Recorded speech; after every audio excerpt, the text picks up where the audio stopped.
Good evening, everybody, and welcome to another edition of the Sports Exchange. My name is Scott Morgan, off the Motor City Madmouth. Great crew lined up here tonight. Rick, Mr. Opinion, doing a lot of duty this week. Rick, welcome back. Thanks, Scott. George Eichorn, my longtime colleague on this very program, another lifetime ago, and now a new lifetime. Now, welcome back, George. Thanks, Scott. Good to be here. And of course, my star running back, good friend, Mel Farr Jr. Glad to have you back, Mel. All right, great to be back, guys. All right, well, let me just go ahead and put out the what you can expect in this show here tonight. There's been chaos in the professional golf world with the LIV golf, as well as appreciating greatness. And when I talk about the LIV golf, I'll get into that in a moment. And we're going to talk about Rafael Nadal as well as Frank Gore tonight. So, we're going to go from one extreme to another. But when you talk about trending subjects, there's no better way to do it. So with that said, as we talk about LIV golf, okay, it is backed by Greg Norman. And obviously, I know there's Saudi Arabia money involved in this as well. So let me set things out for you guys, okay? The purses are $25 million, the richest in golf history, and the winners are getting $4 million. The last place golfers are getting $120,000, with the top players getting signing bonuses worth more than $100 million. Now, there is a shotgun series with a team format. PGA Golf Commissioner Jay Monahan, by the way, is only getting paid $4 million a year, so it's safe to say he can go ahead and feed his family. Sergio Garcia has resigned his membership. Lee Westwood has also resigned his membership. And what's interesting about this format is there are no cuts, so when you show up, you're going to play. There's 54 holes, and you also have what you also have here is a situation where you're not worrying about going to Q school. And I have a feeling that they'll be able to get the middle tier golfers as well. And there'll be 7 regular events. There'll be a season-ending team championship at the Trump National worth a $50 million purse from October 27th to the 30th at the Trump National Golf Course out in Duval.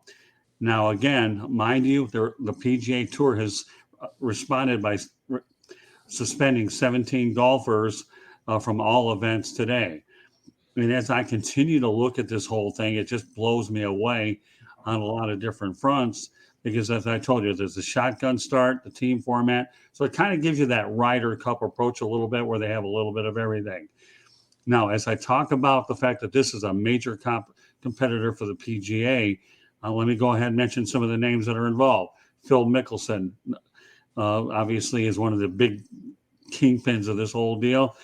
Number 15, Dustin Johnson, who actually resigned his membership. Number 21, Louis Oosthuizen, I believe his name is 21. Bryson DeChambeau, a lot of folks in Detroit should be familiar with him because he was part of the Rocket Mortgage Classic, and I believe they stopped sponsoring him today. Kevin Na is number 34, so DeChambeau is 28. Kevin Na is 34. Taylor Gooch at 35. Patrick Reed, 36. And as I mentioned, okay, avoiding Q school means you're automatically going to qualify regardless. And again, they're looking at some of these other guys. So with that said, when we talk about the competition factor, when it comes to competing leagues, auto racing could look back at kart versus Indy. The hockey, the World Hockey Association, WHA, versus the NHL, which subsequently led to a merger. The NBA versus the ABA subsequently led to a merger. And, of course, one of the big ones here you're looking at was the NFL versus the AFL. And, again, there's only 7 regular events, so these guys are going to have to play a lot of events, and they can make a good living off a short one. It's just, again, taking the risk on a new series. So I know I threw out a lot of information out there as expected. So, Mel Farr, what do you think of LIV golf? Do you think this thing is here to stay? I don't know. I'm gonna have to look at it and watch the format to really get a better understanding of it. I know a lot of guys have obviously gone over there. I think they were throwing a lot of money. There's a lot of money thrown at them, and a lot of guys are dissatisfied with the way that things are going on the PGA Tour. So maybe it may lead to some changes on the PGA Tour. I'm not sure. You think back in the late 60s, I believe it was, Arnold Palmer and Jack Nicklaus broke away from the PGA and established the PGA Tour. So now you got Mickelson doing something, and I think he's hoping that this will make golf better for everybody, make it better for the guys on the PGA Tour. So, whenever there's change, it's uncomfortable. And right now, there's a lot of uncomfortable folks on the PGA Tour, the way they're talking. Some of the players who decided not to go, and then I'm sure there's going to be a few more defections as time goes on. But you have to look at the stability of the organization. That when I talk about the stability, I'm talking about the competing tour right now, where they're getting their money from, how long are they going to stay interested? Is this a long? Are they in this for the long haul, or is this what's the why behind the reason that they're doing it? Obviously Greg Norman is the face of that tour, but we all know where the money's coming from. And how long will it be before they get bored? What's it? What type of commitment do they have to the game of golf? I don't know. So I'm gonna have to, I'm just gonna take it a wait and see approach and see how it all shakes out. Well, I know that there's no national television on it, so the only way you're going to see these events is through streaming. Then again, everybody's streaming things anyways, and as it turns out, we're streaming as well. So when you're getting involved with streaming, you're going to hit people whether you're watching it on your computer or the TV. And we know a lot of the new contracts are going to have streaming as well. So Rick, obviously, I've said a mouthful, and I want to emphasize the fact that there is no Q school, and they're going to be able to get those middle golfers between 50 to 150. As I understand, the benefits are actually pretty good for the caddies as well. All their expenses are paid, and it's just amazing how you have so many different layers of this whole thing.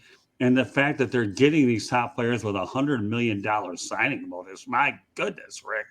I mean, where do you go with this whole thing? And then after you guys comment, George, I'll have you compare some of the other leagues on top of what your opinion is on this. Rick?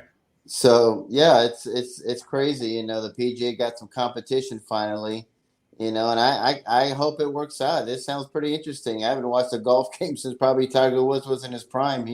He made golf exciting, and this is exciting. You got 3 rounds.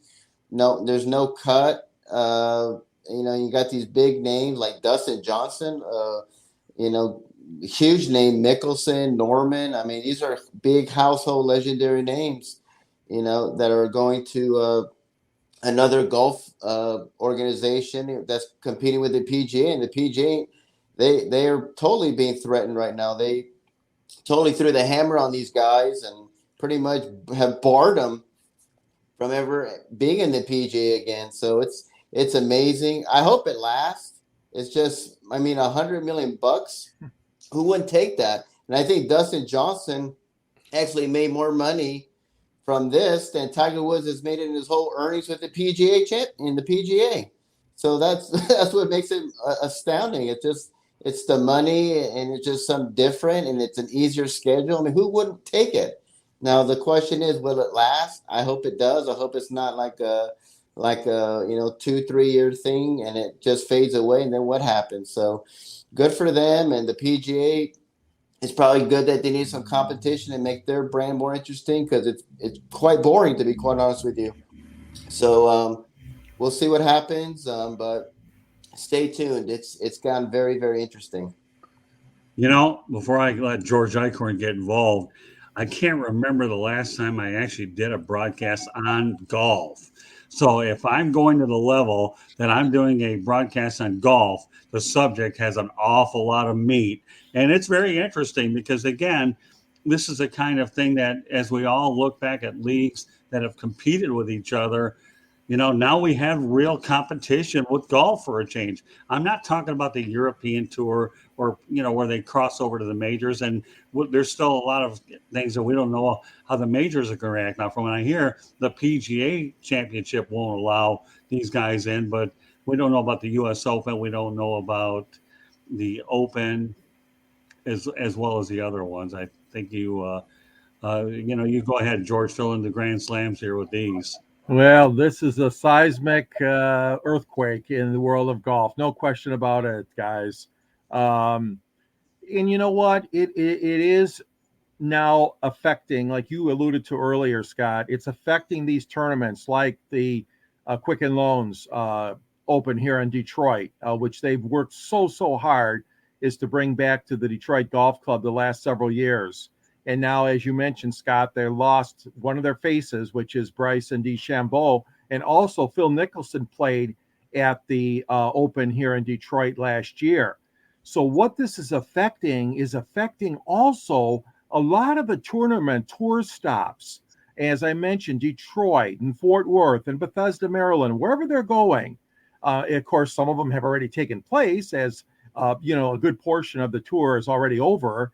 As you guys know, they start in the fall and go and end with the Tour Championship in August. So it is seismic. It is unbelievable. I mean, you're talking some big heavyweights, some big names that have made the shift. And of course, the elephant in the room is the Saudi money. And some people call it blood money because, as we know, the Saudis were behind the killing of that diplomat, a journalist.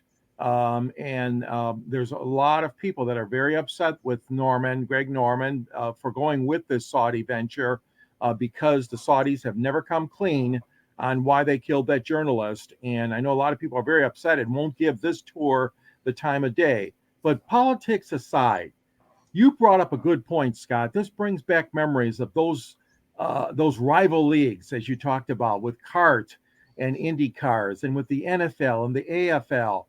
And some of those were short, but several were long battles, as we know, the AFL and the NFL, and of course the ABA and the NBA, and the rival leagues, WHA. Boy, that was a good one, Scott. When they went against, because we had two teams in Detroit for that battle, for sure. We had the Michigan Stags and of course the Red Wings, and of course we know that the NHL won that battle, as did the NFL and the NBA, et cetera. But I tell you what, I mean, this is earth shattering. This has really upset the PGA of America to no end. You mentioned earlier, no Ryder Cup, no President's Cup. These guys are banned and they mean business. Jay, the commissioner, means business. That being said,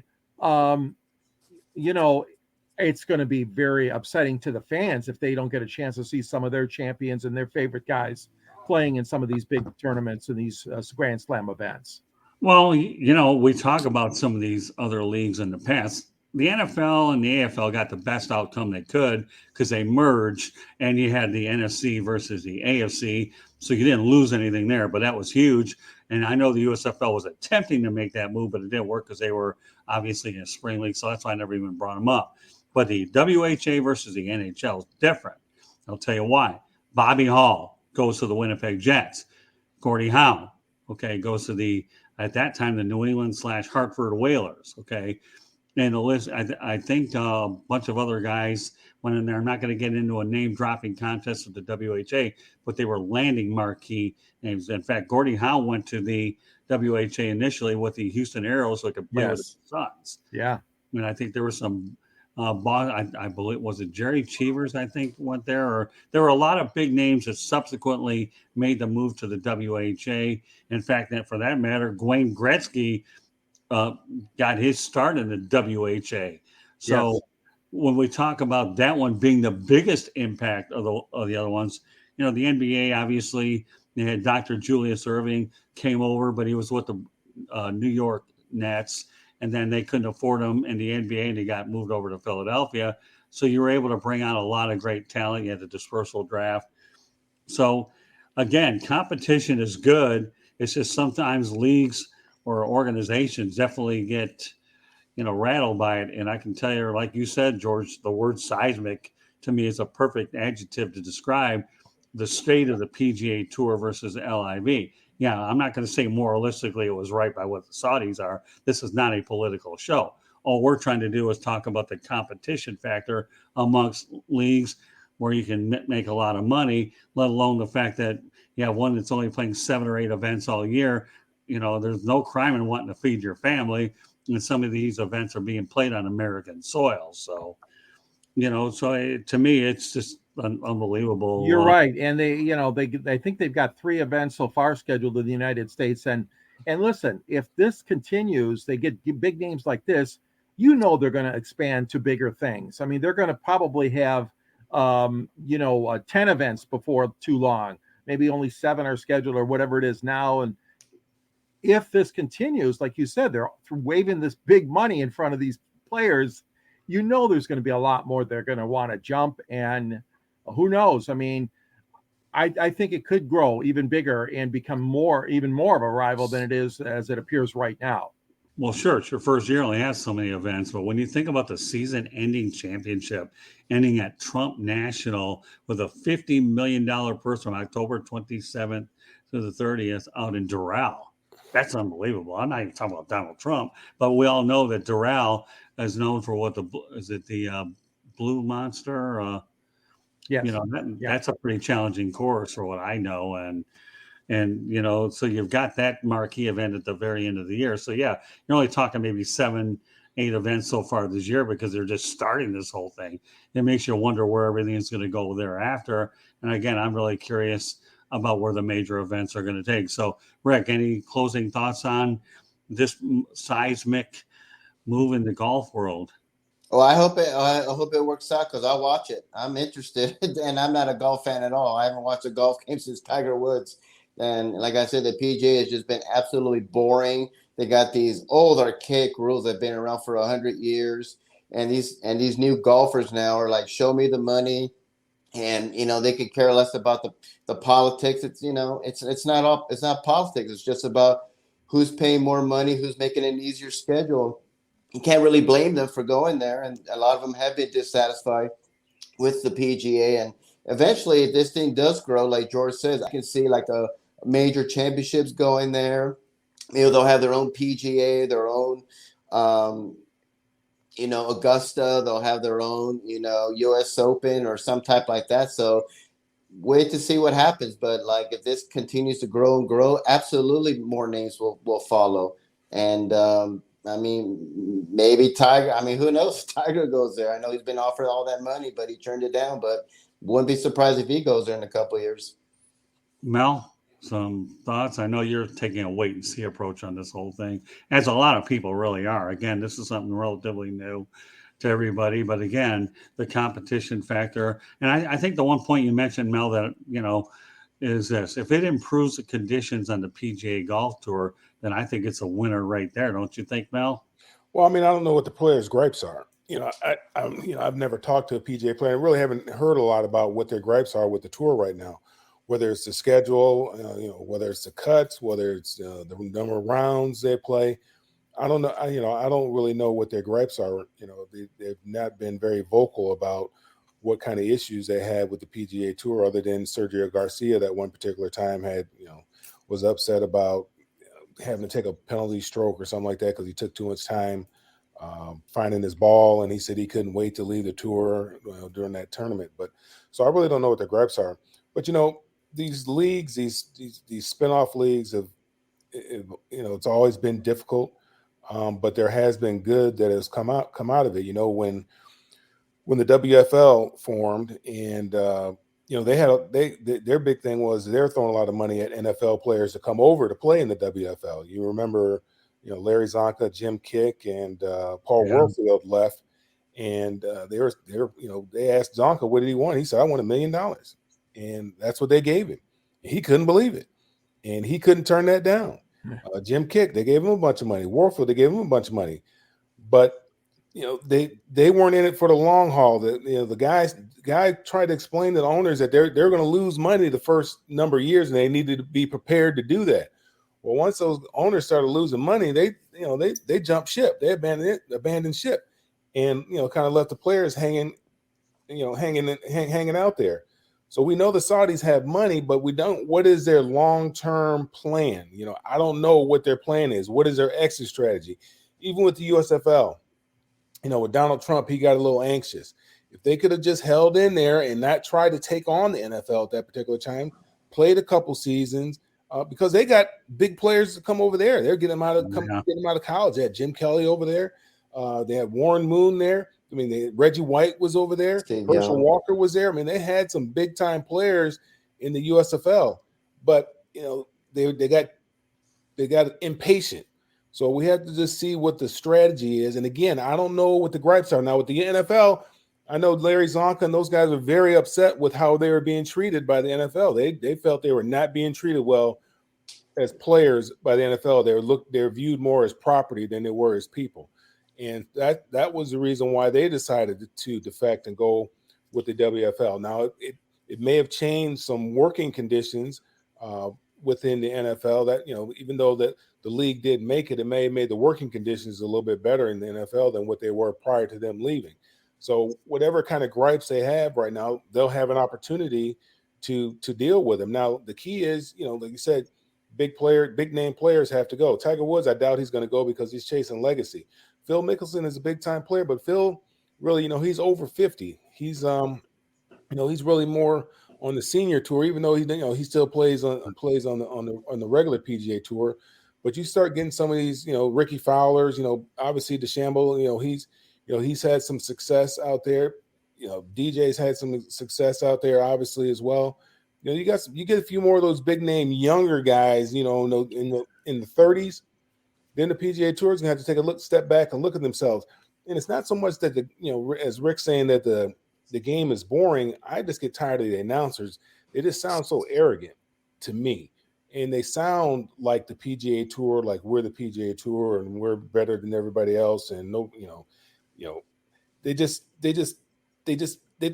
don't like the way they announce the matches. Maybe it's either the announcers I don't like or the way that they announce the matches that I don't like. That the guys are extremely, to me, in my opinion, extremely arrogant, most of those commentators. Yeah, it's amazing though. When I look at this list, and I'm going to repeat it again real quickly before we go on to the next subject. Dustin Johnson's impressive. We already talked about Bryson DeChambeau, Kevin Na, Louis Oosthuizen, Taylor Gooch, Patrick Reed. I mean, that's a pretty good start. And of course, all Sergio Garcia does is add credibility to it. We know about, like you said, Phil Mickelson's on the back end and Lee Westwood as well. I got to tell you, George, some other thoughts, and I have one other thing I want to mention about golf, and then we'll go on to the next thing. Well, I echo what Mel says. Golf is kind of an elitist sport. They're not relating to the average man or woman playing the sport of golf for leisure. Let's face it, we don't have the talent that these people do on the golf course. And I think there's a gap there between the audience, like you said, Mel, watching on television and hearing. And I never gave it too much thought, Mel and Scott and Rick, about the announcers. But yeah, these guys a lot of them are former golfers. I mean, Jim Nantz is Jim Nantz. I like Jim Nantz. Jim Nantz is good. I don't have a problem with Jim Nantz. Yeah. And the guy on NBC, what's his name? Does the Olympics too? Not Tirico, but Dan Hicks. Wasn't it Hicks?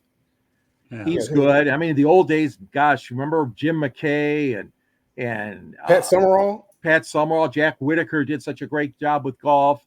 But there is sort of a gap there, but time will tell. I mean, that's the big thing. We can't rush and make haste judgment on this league yet, because there's going to be time. There's going to be a feeling out process, and boy, they're shoving the money down to a lot of these players. But time will tell whether there's an interest or not. And then, Scott, you hit it on earlier. Are they going to get a TV contract? Because right now, a lot of Americans don't stream. They don't stream news or sports, and I know some of them do. A lot of people do, but there's still a lot that don't. So if you don't have ABC or NBC or CBS or ESPN covering this, you're losing out. You're losing out on a big audience there that's not even going to see these guys playing, even though they are throwing all this money to them. So I'm going to be watching for that too, whether they land a TV contract. Yeah, I wouldn't hold your breath. I have a feeling they're going to put their eggs into the streaming basket. Now, I got to tell you an interesting story about Jim Nantz, though. I was over at the National Sports Media Association event. He was honored. I asked him if he would ever consider baseball. No, I'm happy with golf. He didn't want to take the baseball plunge. He really didn't. Is that right? He told me. It was really nice. I mean, I talked to him, a really nice guy, took a photo with the guy and everything.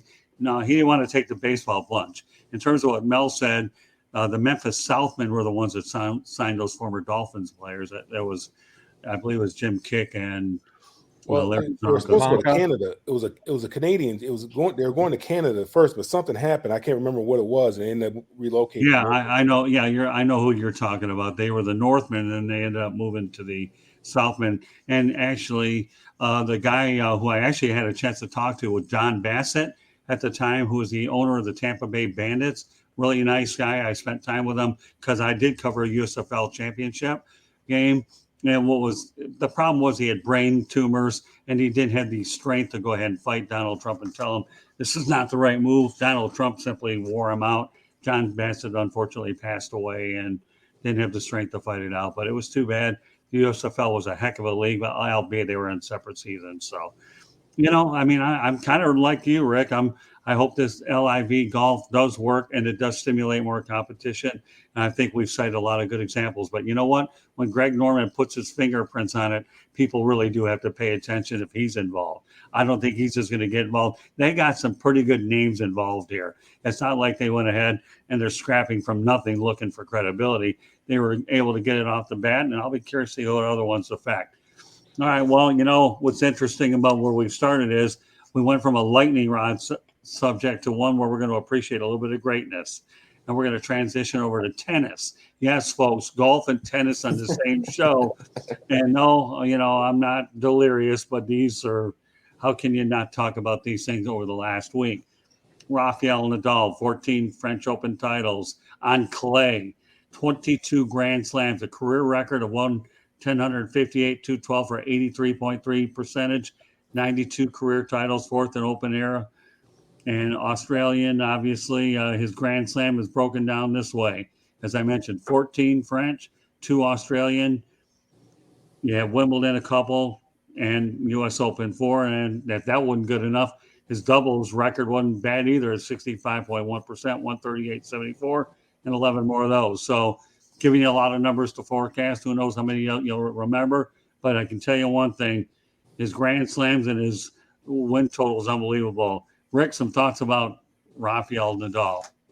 Well, he made history. To me, he's the greatest men's singles tennis player ever. I thought I saw Sampras, and he was amazing. And then all of a sudden, Federer came out. I'm like, well, it's got to be Federer.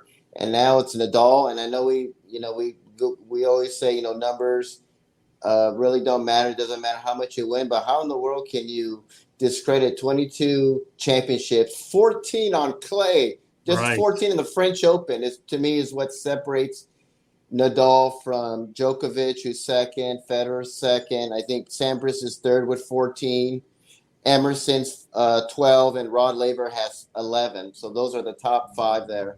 And it's amazing. I mean, no one's even close to, the French Open, what he's won. They're not even in double digits. So it's amazing what he's done. I've always been a Nadal fan. I'm glad that he won. And to me, he's the greatest men's singles tennis player ever. Pretty hard to argue with those numbers. And I can tell you, George, before I turn to you, that when I lived here back in the 80s, I used to cover tennis for a weekly paper down here. And I actually played some games on clay. That's a tough surface when you're sliding all over the place. It's one thing to play on grass. It's another to play on hard court. But try to play on clay, and boy, it is not easy.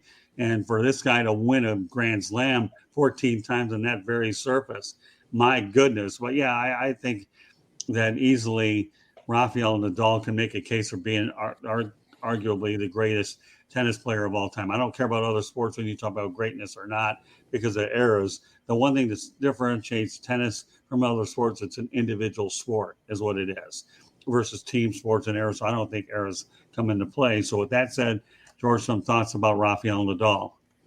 Yeah, I admire everything that he's done, everything you guys have said about him. I mean, he is in such great shape. I mean, over the years, he has maintained his health and obviously the wear and tear on his body.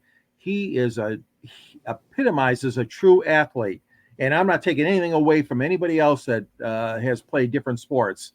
But Rafael Nadal has kept at such a high level, as you mentioned, all these years and playing on that clay surface. And yeah, he doesn't have as many U.S. Opens or he doesn't have as many Wimbledons as some of the other guys maybe. but altogether, his total package is unbelievable. He has really been a highlight of men's tennis for all these years now. And I know he's had classic matchups and he's lost quite a few against Rafael Nadal, but it's been, against Federer. Roger Federer. Federer, thank you. But there have been some classic long matches against the two. And, all I'm saying is that he is a fantastic person as far as his athletic ability goes, but he seems to be a good guy too when it comes to, his interaction with the fans and the people in that sport of tennis. I admire him. He's been fantastic. And Scott, I used to cover tennis too. I covered World Team Tennis, and we had a chance to see a team in Detroit called the Detroit Loves. I remember that. And Rosie Casals and Billie Jean King started that league. And tennis has come a long way. But yes, it is an individual sport, but there is a component of that being team tennis and doubles and mixed doubles too. But Rafael has done a great job. I admire him. Terrific.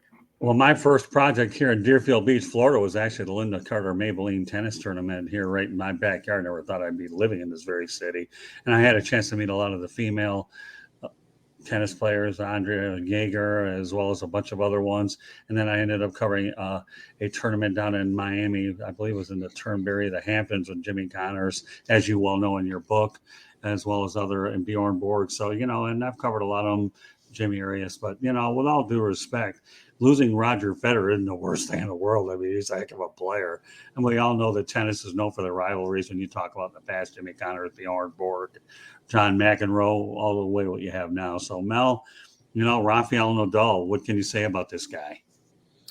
Well, he's obviously has played at a very high level for a long period of time, and that's a tremendous tribute to him. I mean, you see guys now are able to play at a high level for longer periods of time. Excuse me, for longer periods of time. Look at Tom Brady. You look at the Williams sisters. Tennis when I was growing up was really a young person's sport. Late teenager, early 20s, and once you hit 30, you were over the hill. It was done. Martina Navratilova played a little bit longer. I think Chrissy Everett played a little bit into her 30s. We saw Andre Agassi play a little bit, left lead for a while, and then come back and play at an incredible level in his 30s. But generally, tennis is a young person's sport, and for him to be doing what he's doing, continue to play at the level that he's playing at with the amount of talent that's out there, and obviously he dominates on the clay. I mean, that's just his surface. He's just extremely good on that surface. He knows how to manage it. He knows how to move around on that surface. So he's been extremely successful on that surface. That's why he's won so many tournaments on that surface. But just people don't understand the amount of work. I mean, men's tennis, had to play 5 sets. That's grueling. If you had to play a 5-set match, that's grueling. And out there in the sun, I mean, those things can last hours. And you have to have very good cardio in order to do that. You have to be extremely fit. You have to be strong. You have to, your legs have to be in good shape to be able to move and get those balls. No differently than in basketball with Steph Curry doing what he's doing. He's got to have some good wind, and he's got to be strong, because in the fourth quarter comes around, if he doesn't have the same elevation on his jump shot's going to be short. So for him to be able to do what he's doing this late in his career, it's remarkable. Yeah. Well, it's amazing here in Southern Florida. I had the good fortune many years ago in the 80s to write a story on Claire Everett, Chris Everett's younger sister. What a nice young lady. And we all know that the Everetts are really known for their presence in Southern Florida. That's where Chris is from anyways. So it's unreal. I talked to Claire. She was a tennis prospect at that time. And again, when you talk about those marathon matches now, you want to know one of the most savvy things I've ever seen was when Ilie Nastase had a tournament down in North Miami. It was supposed to be a 3-set exhibition, but when he saw how much money he could make on it, he made it a 5-setter at the Hamptons. And the players did not like it. You know what? Connor said, Ilie, that's not what we signed up for. But Ilie said, come on, Jimmy, cut me some slack. Well, at that point, they're already there. So were Jimmy and Borg going to say no and leave? No, they went along with it. But let me tell you, whether they ever got involved with another tournament with Nastase changing the rules up. Because like Mel said, the women get to play 3 sets And the men found themselves going from 3 to 5 over at the Hamptons Invitational. It was unreal. I had a chance to cover that event, so it was pretty cool. All right, well, so we'll go from one thing so now we've gone, okay, from golf to tennis, and yes, our favorite sport, football, maybe, I don't know. Why am I wearing a Miami Hurricanes hat and a Miami Hurricanes shirt? Well, I don't know. I don't know. Yeah, you didn't know a whole lot about the person we're talking about either, George, but to no fault of your own, no big deal. The only U of M you know is the University of Michigan. You don't know much about the University of Miami, but you're a Metro Detroit guy. You get a mulligan for that. But the guy that I'm talking about now is Frank Gore. Played for the 49ers, Colts, Dolphins, Bills, Jets, 5-time Pro Bowler. The most games by a running back ever with 241. The guy stands 5'9". So Frank Gore retired from the San Francisco 49ers as the third leading rusher with 16,000 yards, 81 touchdowns.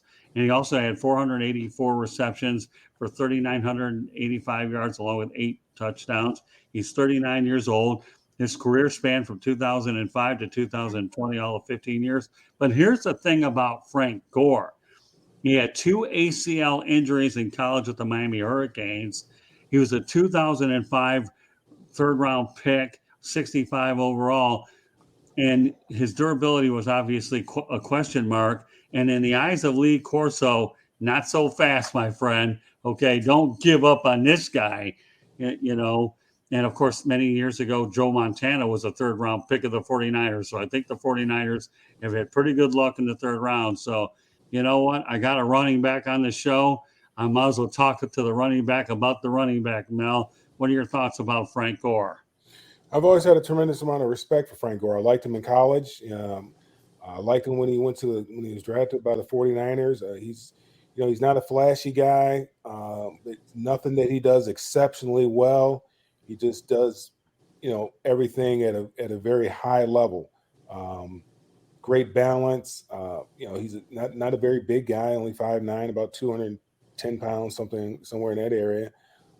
But just got the job done and was always available. The key in the NFL, your best quality is availability, and he's always been available. He's been durable, and that's what's enabled him to play as long as he played and amass the amount of yardage that he was able to amass over the time in his career. I mean, 16,000 yards, that's a lot of yards. There's no question about that. But I have nothing but respect and admiration for him and what he was able to accomplish in his career, and wish him the best in retirement. I mean, think about the guy at 16,000 yards, and he had 2 ACL injuries in college back in 2000, early this century. I know years ago, a knee injury was a career ender. We all know with modern medicine being what it is, nobody knows it better than you, Mel, in terms of what these knee injuries are, the debilitating ones. And I can think of all the running backs to talk about here, but when you think about Frank Gore, what his legacy is, durability, 241 games played, George Eichorn. I mean, I know now you're talking about a different U of M here, but what have you learned about Frank Gore? Well, you brought up a good point. I mean, he only played 28 games in 4 seasons in college. He missed 1 season entirely. Right. So basically 28 games in 3 seasons was not as spectacular as some people, thought. But like you said, he had the injuries. But boy, oh boy, I tell you what, Mr. Durability, I tell you, I always think of Barry Sanders, obviously being from Detroit, and obviously Mel, your dad played here too with the Lions, and but Frank Gore and the 49ers and some of those great teams he had, and I know, he played for a lot of other teams, like you said, Scott and Mel and Rick, but just a great career. I mean, he would not ever give up. I mean, his attitude, gung-ho attitude, play the game, play it hard, carry that ball, run and catch the ball, whatever he had to do on that offense, especially with the 49ers. He had some great memories and great games. And you're right. I mean, through the test of time, as they say, I mean, all these years and being third right now, all time. But like you said, Scott, earlier, I mean, to think about it, his career at the University of Miami was cut short, injuries and less games played than a normal guy coming out. but that didn't hold him back at all. He had a fighting spirit and had a hell of a lot of talent, and it shows that durability for a running back is something we don't see much anymore. Well, when you judge players, number one, just because they get hurt in college, you still have the pro day, and you also have the combine, so you have those things working with you. But I think what makes Frank Gore so interesting and great is he never had off the field issues. He was just a stand up citizen, is what he was, and a heck of a player. I've often wondered what Barry Sanders would have been like had he been able to catch a football in the backfield. We'll never know, but if you get him in space, he's off to the races. So it's more power to Frank Gore. I think he signed a one-day contract to join the 49ers, and he went ahead and retired as a 49er, and I think he's looking for a spot in the front office. You can rest assured he'll get medical benefits, and he'll be in the 49ers Hall of Fame. So, Rick Curti, we'll give you the final word on Frank Gore before we call it. 49ers Hall of Fame. He's going to be in the Pro Football Hall of Fame. What are you talking that about? Too. Well, no, he's going to be in both. He'll be obviously in the Ring of Honor for the 49ers as well as a Pro Football Hall of Fame, Mel, and rightfully deserved. I mean, think about 16,000 yards. What is the average career of a running back, Mel? 3 to 4, 5 years? That's it? You tell me. Yeah, I mean, and he's third all-time rushing, right? Yes. Yeah, man, that's saying a lot right there, man. That's a lot. Yeah. That's a lot of yards. Let alone with the injury. No, yeah, we know he's headed to his next stop's Canton, Ohio. We know that. So more power to him.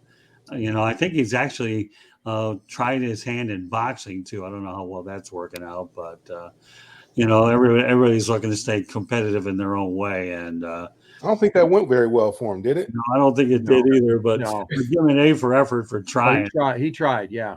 Yeah. All right, Rick. Let's talk about Frank Gore. Very, very consistent. Doesn't play around. He's one of these guys that he'll be there. He'll have a great game, but at the end of his career, and then the night you see his numbers, and you're just like, wow.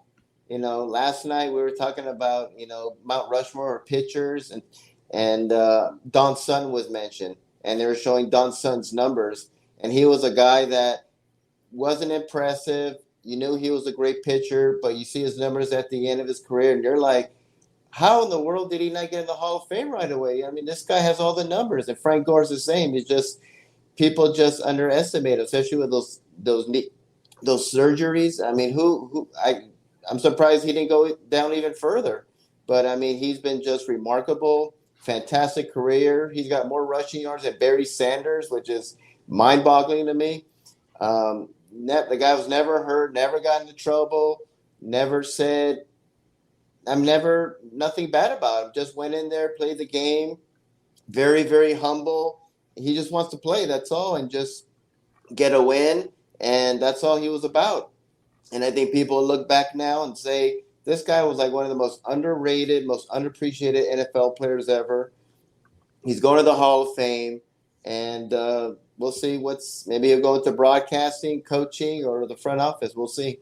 Yeah, I think he's talked about front office. Hey, listen, you know what? Being a Metro Detroiter, if anybody's going to move past Barry Sanders, I would rather it be Frank Gore, because after all, he endured quite a bit for sure. And he took his career as far as he could. And to me, he's a guy that simply perseveres. So, but meanwhile, guys, what an incredible broadcast we've had tonight. Talk about LIV golf, and then we talk about Rafael Nadal, and then Frank Gore.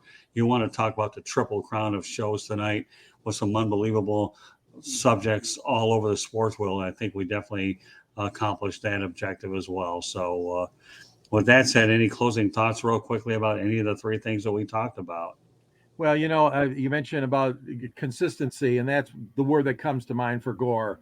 And, 9 times he was over 1,000 yards, I believe it. If 9 seasons, he topped 1,000 yards rushing. And nowadays it's hard to find that kind of consistency. And my hat's off to him, and obviously to Roger Nadal. And yes, even my hat is off to Greg Norman to try something different and make life a little bit fun as far as the golf tour goes. So 3 great topics, Scott. I really appreciate it. This was a great discussion, guys. All right, Rick Curti. Yeah, I think I want to go backtrack on Nadal. I think people are going to not realize how great he is, and he's been playing against 2 outstanding tennis players in Federer and Djokovic in their prime. So that gives you more credibility of how great he is. And if he can win like a couple more, I mean, he could be up there with the Tom Brady's and the Tigers and the Jack Nicklaus, the Michael Phelps. I mean, if Michael Jordan, don't forget Jordan. Michael Jordan as well, and he's 36 years old, and he looks great. He hasn't, like Frank Gore. They don't age. They get better like wine. So it's amazing what he's done. So if he can win like 3 or 4 more and maybe pass Venus and become the all-time, champion of men and women's, he'll be up there with the Brady's and the Tigers and the Jordans and Jack Nicklaus and Phelps, no doubt.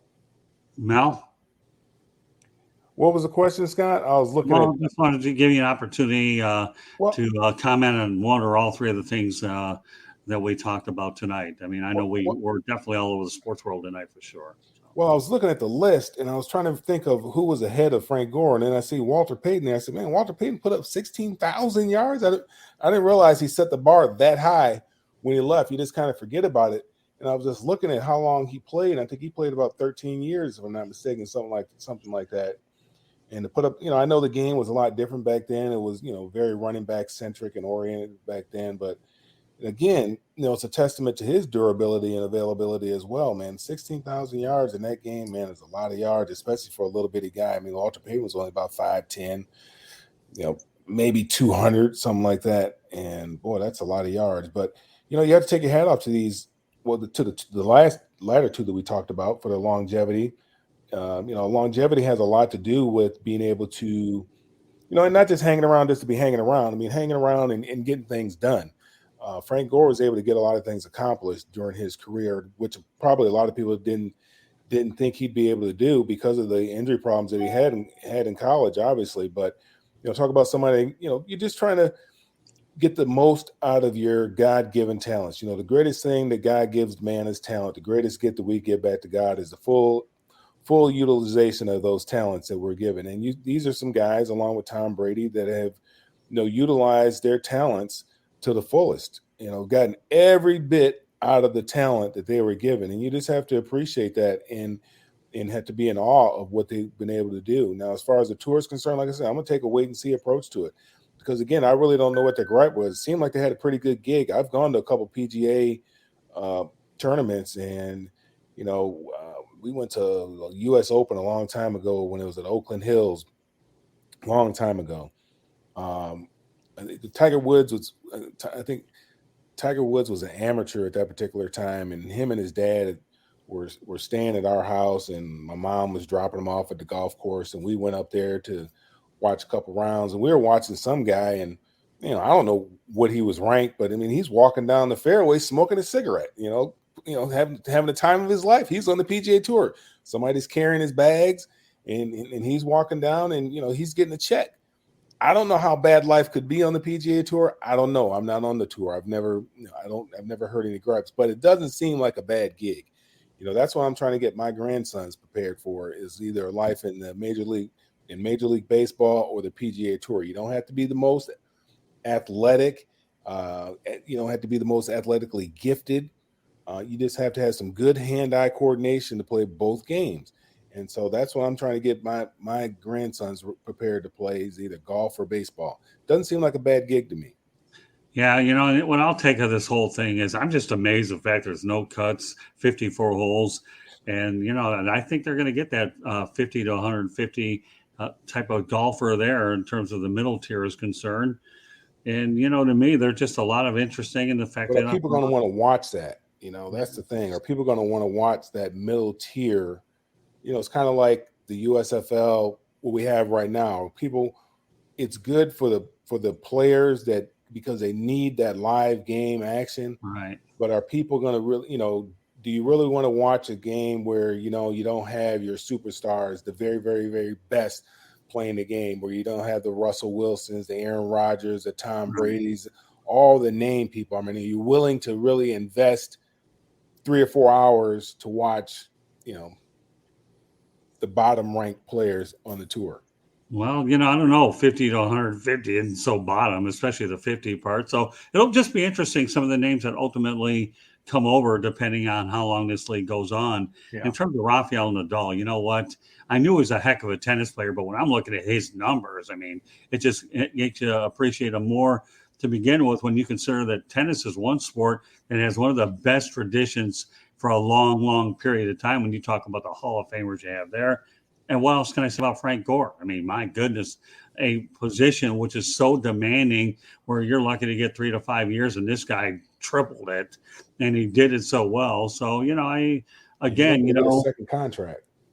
yeah, that's true. No, that's a good point. So I think, with all due respect, when we can create a show like this and find three different things all over the sports world and combine it into one.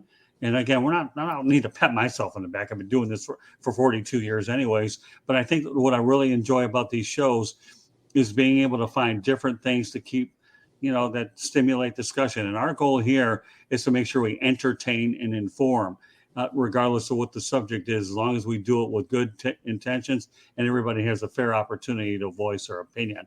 That's all I'm looking to do. Folks, if you've gone out there and you've been entertained and you've learned something, all of us feel like we've done our job, and I'm okay with that. And tonight, we can always joke around interchangeable terms, but our triple crown tonight was LIV Golf, Rafael Nadal, Frank Gore, and you know what?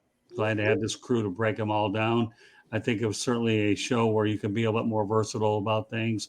And, while football and baseball are certainly our bread and butter sports as well as other ones, let's not lose sight of the fact that these other sports have excellent traditions as well, especially when themes are what they are. So, I think we take a little bit of everything from all of them, but the intrigue factor for LIV Golf, if it had my wheels turning, is one thing. But I will say this before we wrap it up.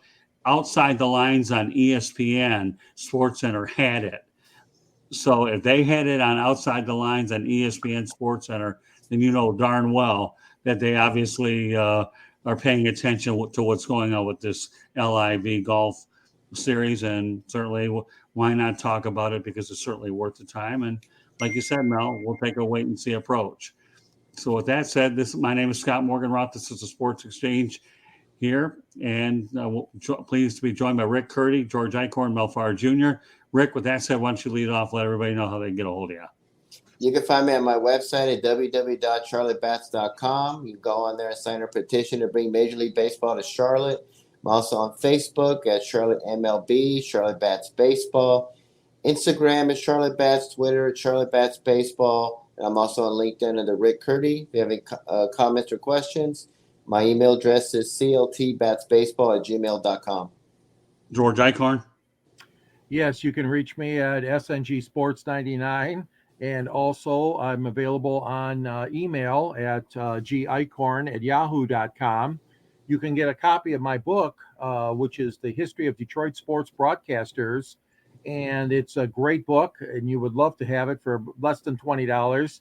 And it's available. Scott has a link on the website to purchase a copy of it. And Scott, you're in that book too, because you mentioned earlier about interviewing Jimmy Connors, and you've had some great interviews, Scott, over the years, Muhammad Ali, and so many other great interviews you've done. And so that's a feature of my book as well, a nice history book of all the sports broadcasting legends from Detroit and the state of Michigan. Well, I'm glad to be a part of it. You and I work together forever anyway, so it's good that if there's anybody that can definitely go ahead and appreciate Detroit. I should also point out Rick Curti does an incredible job promoting our stuff, content, both audio as well as broadcast and written, as well as social media. George Eichorn is one of the co-hosts for Fire Up Michigan, in addition to what he does on the Sports Exchange. With that said, I'm going to hand it over to my running back, Mel Farr Jr. Go ahead, Mel. Let everybody know how they get a hold of you. On all the social media at Mel Farr Jr., whether it's Facebook, Twitter, Instagram, LinkedIn at Mel Farr Jr. Email address, melfarrjr@gmail.com. And then you can find out what we have going on down here in Atlanta, and also up there in Michigan for the youth at melfarr.org. All right. Well, I guess that leaves yours truly here. My name is Scott Morganroth, CEO of the South Florida Tribune. You can subscribe to the South Florida Tribune on our YouTube channel, so you can get all the visuals off it as well, or go to our website, www.southfloridatribune.com. And you can also follow us on Twitter at Tribune South. And if you want to advertise, feel free to give me a call at 954-304-4941. The audio portion of the show can actually be heard on Spreaker, iHeartRadio, Apple, Google, Spotify, or wherever you get your podcasts. So, there's a lot of different ways to find us. Our special shout out to Candy Ebling, who does a tremendous job with going out there to make sure all the content is put up there, both not all the audio and the visual, but as well as the written stuff. And I should have pointed out a programming note that debuting on June 13th will be Fire Up Wisconsin. So, looking forward to having Candy Ebling and Eric Katz as your primary co-host. Mark Mancini and I get to take a little bit of a background there as well. We have a lot of other good shows in the works. So, we have a lot of things cooking. So feel free to subscribe to the South Florida Tribune YouTube channel. No, doesn't cost you to do it. You should have the subscribe button when you watch these broadcasts up there. Otherwise, just go to the website, locate it, or just go to our YouTube channel. And once again, you can find us at Tribune South. And you can even find a YouTube link there to find it as well. So lots of ways to go ahead and get the shows, both audio and visual. And we hope that we can go out there and be a part of your evening and process the information that we have. So meanwhile, on behalf of Rick Curti, George Eichorn, and Mel Farr Jr., my name is Scott Morganroth. Thank you for joining us on this edition of the Sports Exchange. Take care, everybody. Until the next time, good evening and God bless everyone. And please be safe out there. Bye-bye. Good night. Good night. Good night. Bye-bye.